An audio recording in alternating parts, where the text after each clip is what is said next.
Hello everyone, welcome back to my channel. নতুন বছর সবার কেমন কাটছে? আমার ভালো মন্দ মিশিয়েই কাটছে। সবাইকে জানাই হ্যাপি নিউ ইয়ার।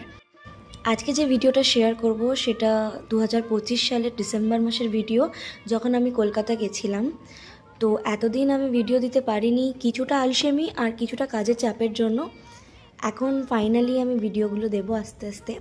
তো আজকে একটা what I it in a day share করব, কিন্তু একটু অন্যরকম টুইস্টের সাথে। আমি যখন কলকাতা গেছিলাম লাস্ট ডিসেম্বরে, ফেরার সময় যে ট্রেনে আমরা ছিলাম, সেই ট্রেনে সারাদিন আমরা কি খেয়েছি সেই রিগার্ডিং একটা ভিডিও। তো সাথে থাকো। ব্রেকফাস্টে ছিল বাঁধাকপি, আলু, মটরশুঁটি আর চিংড়ি মাছ দিয়ে একটা তরকারি, আর তার সাথে গরম গরম রুটি, সাথে ছিল রসগোল্লা। ব্রেকফাস্টের পর আমরা লাঞ্চে করেছিলাম সকালের সেই বাঁধাকপির তরকারি আর এগ কারি আর ভাত। ভাতটা যদিও একটু ঠান্ডা হয়ে গেছিলো, কারণ অনেক সকালবেলা রান্না করা হয়েছিল, কিন্তু প্রত্যেকটা রান্নাই ছিল অসাধারণ, আমার মায়ের হাতের রান্না। দুপুরের লাঞ্চ করার পর আমার একটু সুইট ক্রেভিংস হচ্ছিল বলে খেয়েছিলাম মিষ্টি দই, যেটা আমি বাড়ি থেকে এনেছিলাম।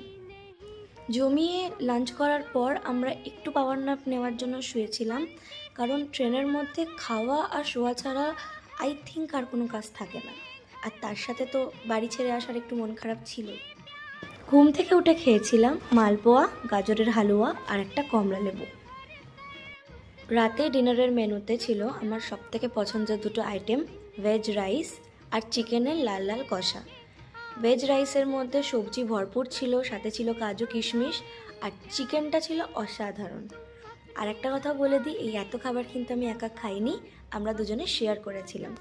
রাত্রেবেলা ডিনারের পর আমার আবার একটু মিষ্টির ক্রেভিং হয়েছিল, তাই খেয়েছিলাম এই গুজিয়াটা।